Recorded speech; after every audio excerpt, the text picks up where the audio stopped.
tuned to Planet Vero Radio. I am Cindy Schwartz, and this is the Patient Partner Show. We're broadcast on 101.7 FM Real Radio WCZR. And then this is also podcast on Spreaker and distributed on its platforms. Jeannie Roller and I today are going to kind of do a little bit of a continuation of a podcast we did a little while ago, talking about how it isn't just female patients that are sexually assaulted in the medical system. It's male patients, too.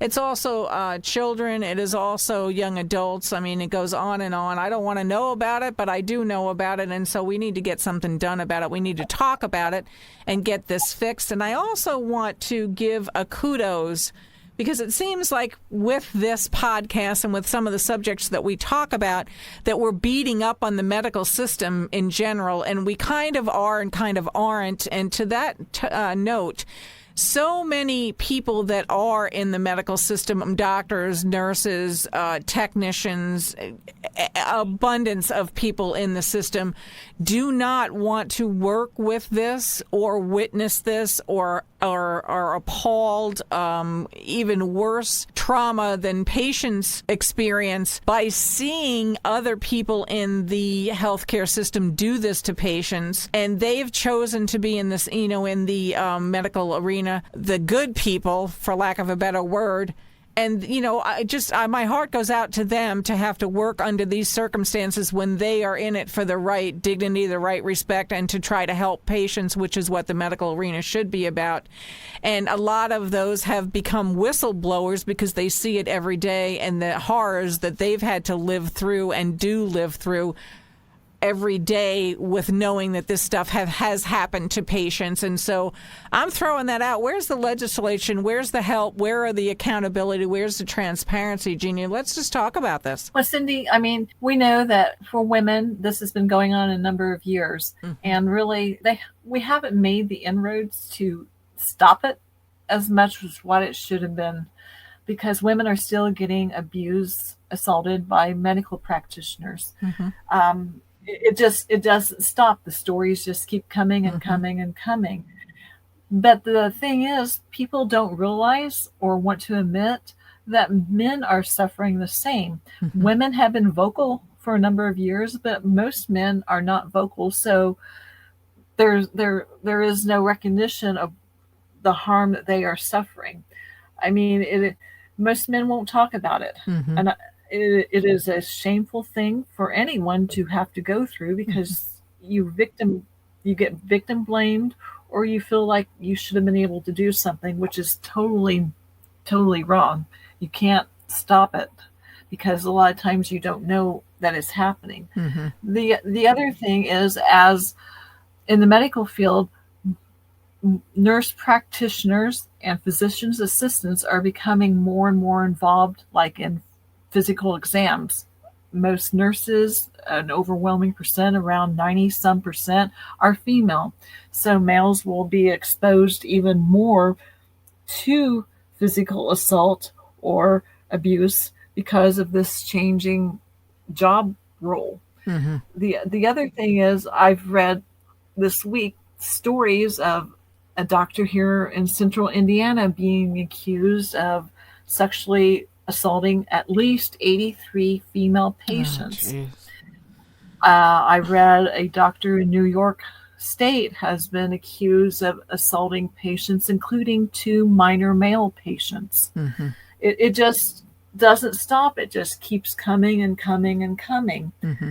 So where is the legislation? Yeah. Where is the media, for the most part, on this subject? You and I talk about it all the time. Yep.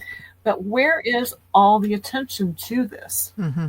I know that you and I know specifically myself, have approached quite a few huge, big-name media outlets. I know I'm in media here and on podcasts and whatever, and they refused to talk with me. I actually went to one of the avenues that helped someone else, and they were like, yeah, good luck with that kind of thing. Are these people being told not to talk about these stories?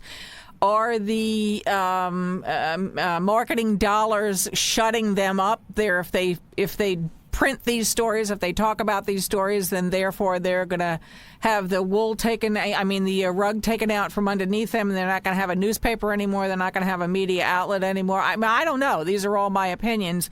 I just know that you and I have beat on so many doors to try to get the story out and have been threatened, accused, all kinds of things. When we're telling the truth, and there's more and more people that are coming out telling the truth, which, I'm all for it. God love them. And like I said at the beginning of the broadcast, the medical people who are in this for the right reasons, who want the dignity and respect for the patients, for them, for their jobs to be paid a good wage, to be able to provide adequate, or not even adequate, good health care, because we're told, in the United States it's got the best health care system in the world. I don't know so much about that anymore, in my opinion. But, right, where is this? Where's the accountability? Why aren't we talking about this? Why is everything shoved under the rug? The advocates, that was no avenue. I never found one advocate that was had any skin in the game. Not one. In the other side's game, but not in the patient's game. My opinion. Well, and I've read articles that sometimes the hospital systems themselves foster this attitude, because when patients say something, they shut the patient down. And you and I both know this happens because it happened to us. Yep. So therefore, it creates a secure atmosphere for those who want to sexually abuse or assault patients, for them to go ahead and do it. And that's why the victim counts rack up 83, 500, thousands. Mm-hmm. That's why it can, because the hospital systems refuse to recognize that this is happening. Mm-hmm. I just read one on one of the bills that I was reading, and it was I want to say it's a senator that said this, and I'm not going to quote it because I don't know exactly, what it is, and I don't want to give the wrong attribution, but it says basically if a patient rights are violated through a hospital system, there's no repercussions. That's what we know. Right. That's what I know. That's what I know. Why do we even have the paper being put in front of us that we have to sign that says these are your patient rights, when seemingly, in my opinion, that it's literally not worth that paper that they just printed it on? In my instance, it was some secretary that English wasn't the first language for the secretary and I'm using secretary is because I don't know whatever else term, an office worker, handed me the paper and said, sign this. I'm like, what am I signing? Right. I don't know. And I'm like, what do you mean? Is there anyone that's going to explain this to me? No, just sign it. What? Seriously, that's how my whole thing started. I'm like, this is pretty serious stuff to not have anyone there to explain some of these things to me. And what does it mean? Because it really didn't in the end mean anything. It was just my signature on a paper. So that box was checked and go ahead. You've agreed to all of this. That's what they were telling me. We questioned it. Mm-hmm. We questioned it. They didn't know anything about it. They had to go out and dig up the office manager. And then she came out and she said, well, I'll have to do some research and get back to you. Well, guess what? She never did. Right. But that's okay. We didn't go there anymore because,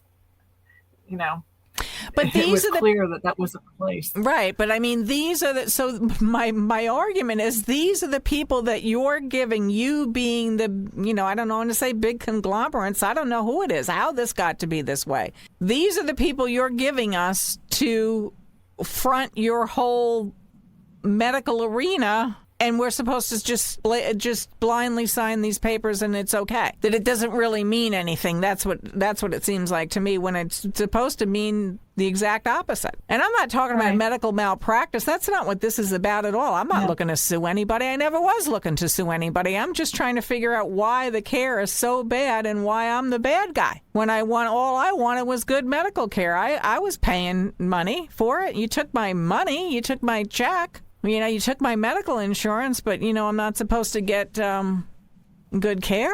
Well, I said the hospital systems, but also the medical boards, such as the licensing boards for doctors and nurses, they also do not take these complaints of sexual assault abuse seriously. There are so many that have had complaints filed against them. They find no evidence, and these people just go on and continue doing as they did because they got by with it, so why not? Yeah, yeah. Well, the NASCAR case that we were talking about before is kind of proof of that in my mind. You've been listening to Planet Vero Radio. Stay tuned.